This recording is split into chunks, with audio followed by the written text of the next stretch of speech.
Baik, selanjutnya kita akan membahas terkait kecerdasan manusia dan komputer. Kecerdasan buatan atau AI telah berkembang pesat karena kemampuannya yang semakin meningkat. Untuk memahami AI, kita harus terlebih dahulu mengeksplorasi makna kecerdasan itu sendiri. Jadi, apa itu intelijen atau kecerdasan? Kecerdasan dapat dianggap sebagai istilah umum dan biasanya diukur dengan tes IQ. Namun, ada pandangan yang lebih luas mengenai jenis-jenis kecerdasan. Howard Gardner dari Universitas Harvard mengusulkan beberapa jenis kecerdasan, di antaranya linguistik dan verbal, logis, spasial, tubuh ataupun gerakan, musik, interpersonal, intrapersonal, dan naturalis. Jadi kecerdasan tidak hanya terbatas pada IQ saja, ataupun hanya nilai matematika dan lain sebagainya. Isi dari kecerdasan meliputi penalaran, pembelajaran, logika, kemampuan memecahkan masalah, persepsi, dan kemampuan linguistik.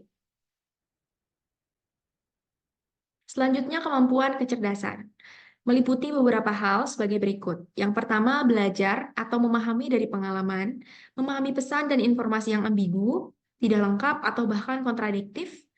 Selanjutnya adalah menanggapi dengan cepat dan berhasil terhadap situasi baru, yaitu menggunakan respons yang paling tepat.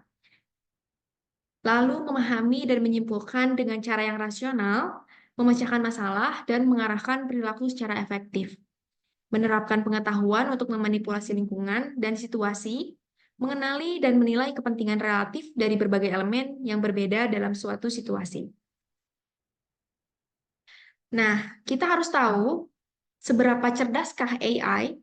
AI kan sering digunakan oleh kita dalam kehidupan sehari-hari, tapi seberapa cerdaskah AI? Di tabel 2.1 ada perbandingan antara kecerdasan AI dengan kecerdasan manusia. Di sini dibandingkan uh, dan dijelaskan beberapa upaya yang telah dilakukan untuk membandingkan kecerdasan AI ini dengan kecerdasan manusia.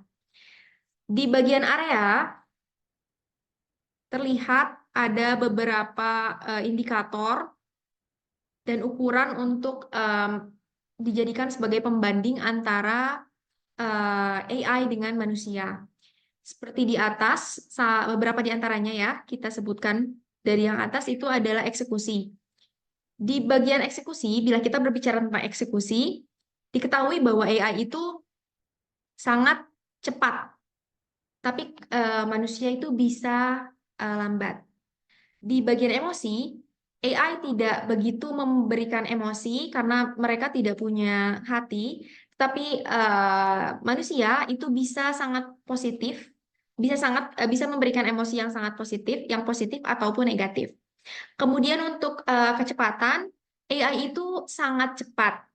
Kalau manusia itu lambat dan mungkin karena ada masalah atau beberapa hambatan yang dilalui karena kehidupan manusia itu sangat kompleks, tidak hanya punya satu urusan dan tidak hanya fokus pada satu tujuan. Dan begitu pula dengan indikator-indikator lainnya bisa dilihat sebagai berikut. Mungkin timbul pertanyaan dari teman-teman sekalian, lalu apakah AI lebih pintar dari manusia?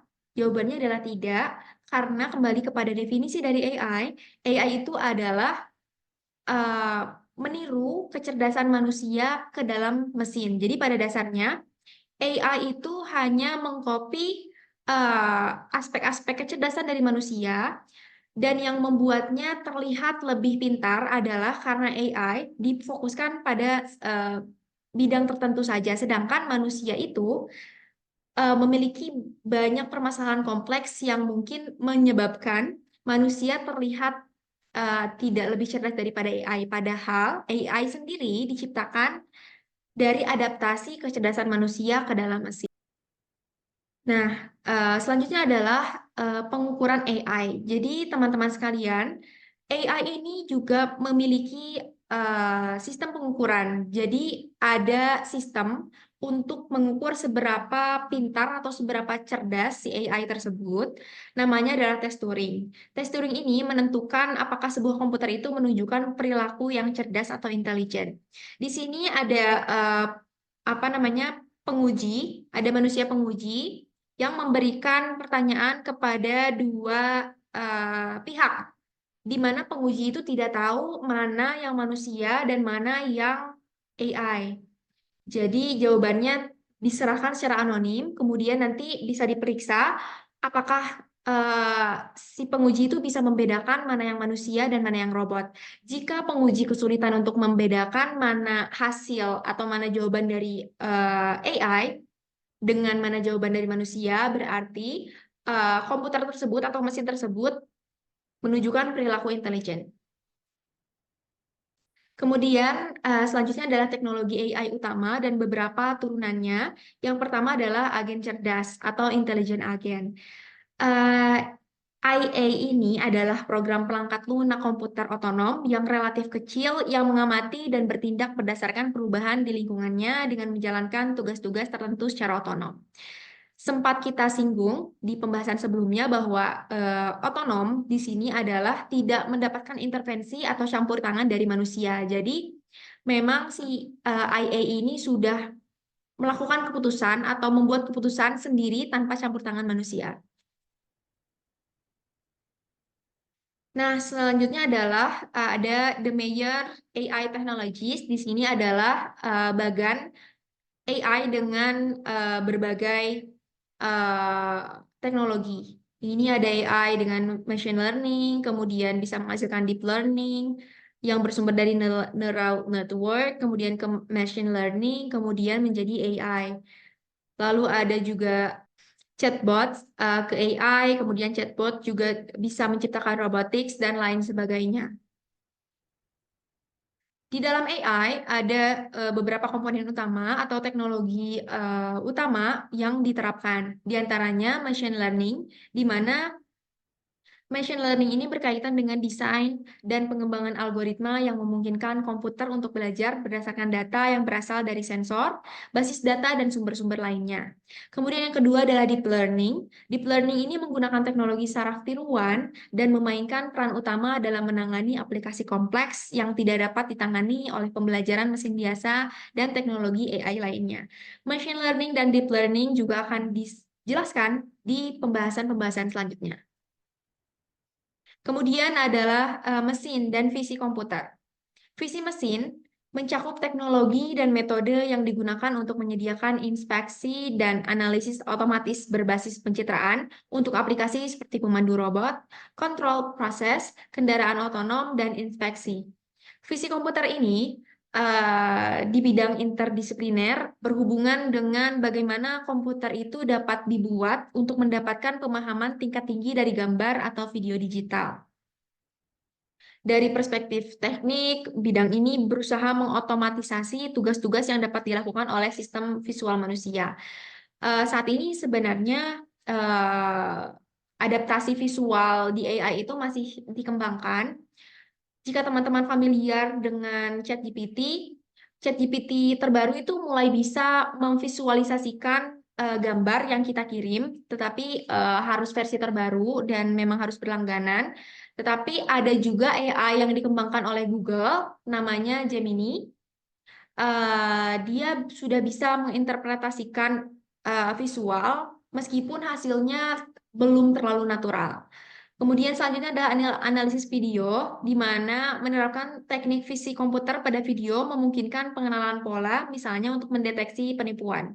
Di analisis video sudah mulai marak juga ya teman-teman, karena sekarang ada AI yang bisa meniru atau mengganti wajah yang bisa merugikan juga, dan AI ini atau teknologi ini sangat diperlukan. Selanjutnya adalah pemrosesan bahasa alami. Jadi, pemrosesan bahasa alami atau natural language processing adalah teknologi yang memberikan kemampuan kepada pengguna untuk berkomunikasi dengan komputer dalam bahasa asli mereka. Penerjemahan bahasa adalah salah satu bentuk dari NLP. Jadi mesin penerjemah ini menggunakan program komputer untuk menerjemahkan kata dan kalimat dari satu bahasa ke bahasa lain. Seperti yang kita ketahui, kita sering memakai teknologi atau fasilitas dari Google Translate, kemudian DeepL untuk file yang lebih besar dan lain sebagainya.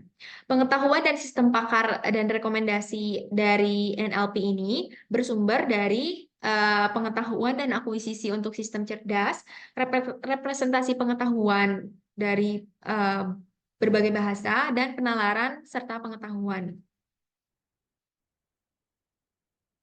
Kemudian, bentuk lainnya dari turunan teknologi AI adalah chatbots. Chatbots ini merupakan robot percakapan yang digunakan untuk mengobrol dengan manusia. Biasanya kita bisa atau kita menemui chatbots pada layanan-layanan customer service, di mana membantu kita mendapatkan respon yang lebih cepat dibanding kita menunggu respon dari pihak si perusahaan ataupun pihak misalkan toko ketika kita berbelanja online secara langsung. Karena di chatbot itu dia sudah memperkirakan jawaban-jawaban yang mungkin kita butuhkan ketika kita menanyakan sesuatu. Teknologi AI yang sedang berkembang diantaranya adalah komputasi kognitif, di mana eh, penerapan ini berasal dari ilmu kognitif dan teori ilmu komputer untuk mensimulasikan proses berpikir manusia, sehingga komputer dapat menunjukkan atau mendukung kemampuan pengambilan keputusan dan pemecahan masalah. Selanjutnya adalah augmented reality, di mana integrasi informasi digital dengan lingkungan pengguna secara real time. Sebagian besar penglihatan dan suara.